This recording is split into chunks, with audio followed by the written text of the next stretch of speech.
பார்க்கறதுக்கு சாதாரணமாக இருக்கிற இந்த கோட்டை நுழைவாயிலில் பார்த்த ஒரு அற்புதமான சிற்பம் 7 தலை நாகம். இதை பார்க்குறப்ப நம்ம என்ன நினைப்போம்னா, ஏதோ ஒரு அழகுக்காகவோ இல்லை டிசைனுக்காகவோ செதுக்கியிருக்காங்க அப்படின்னு நம்ம நினைப்போம். ஆனால் உண்மை என்ன அப்படின்னு பார்த்தீங்கன்னா, அந்த காலத்து ரகசிய குறியீடுங்க இதெல்லாம்.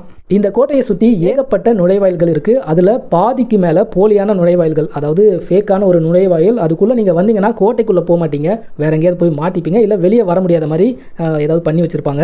இதெல்லாம் அந்த காலத்தில் பாதுகாப்புக்காக பண்ணுறது. போலியான நுழைவாயிலாம் நிறைய அமைச்சு வச்சுருப்பாங்க. கோட்டைக்குள்ளே போகிறதுக்கான உண்மையான நுழைவாயில் எது அப்படின்றத தெரிஞ்சுக்கிறதுக்கான ரகசிய குறியீடுகள் தான் இந்த மாதிரி பாம்பு சிற்பம், ஆமை சிற்பம், அதுக்கப்புறம் லிங்கம், இந்த மாதிரிலாம் பார்த்தீங்கன்னா நிறைய புடைப்பு சிற்பங்களை கோட்டை நுழைவாயிலில் செதுக்கி வச்சுருப்பாங்க.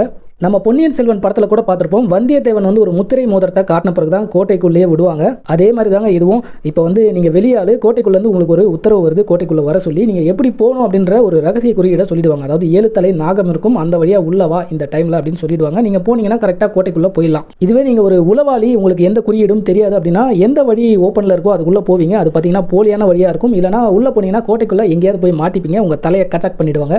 இந்த சிற்பத்தை பாருங்கள். கோட்டை சுவருக்கு மேலே வித்தியாசமான முறையில் செதுக்கப்பட்டிருக்கிற ஒரு மீன் சிற்பம். இது கூட ரகசிய குறியீடு தான். இந்த கோட்டையில் இருக்கிற முக்கியமானவங்களுக்கு மட்டும்தான் இந்த குறியீடுகளோட அர்த்தம் தெரியும். நீங்கள் நிறைய கோட்டைகளுக்கு போயிருப்பீங்க, இந்த மாதிரி கோட்டை நுழைவாயிலில் செதுக்கப்பட்டிருக்கிற சிற்பத்தை பார்த்துருப்பீங்க. அது என்ன அப்படின்னு நமக்கு தெரியாமல் இருக்கும். இந்த வீடியோ பார்த்த பிறகு உங்களுக்கு அது புரிஞ்சிருக்கும் அப்படின்னு நினைக்கிறேன்.